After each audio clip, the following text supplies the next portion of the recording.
শ্রীরামপুরের চাতরা শীতলা মায়ের মন্দির, যেখানে মা শীতলা পূজিত হয়ে আসছেন প্রায় 200 বছর ধরে।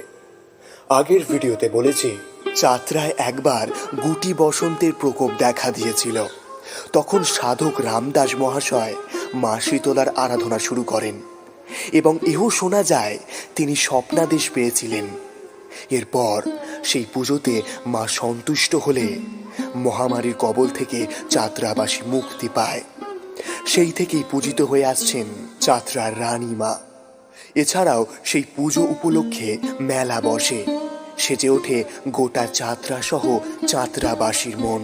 তবে আজকে বলবো চাতরার রানীমার এক অলৌকিক রহস্য।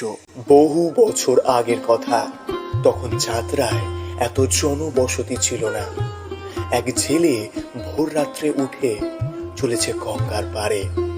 শীতলা মন্দিরের কাছে আসতেই আধো অন্ধকারে একটি লাল পেড়ে সাদা শাড়ি পরিহিত গৌরবর্ণা এক বিবাহিত নারীকে দেখতে পায় সে।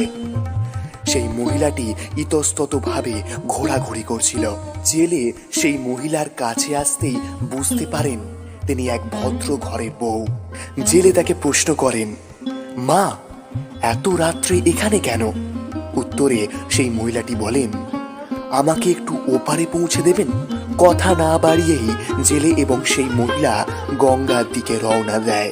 মিনিট 5 মধ্যে তারা যখন গঙ্গার পাড়ে এসে উপস্থিত হয়, তখন কিন্তু সেই মহিলাটিকে আর কোনোভাবেই সেখানে দেখা যায়নি। লোক বিশ্বাস অনুযায়ী সেটাই ছিলেন নাকি মা শীতলা।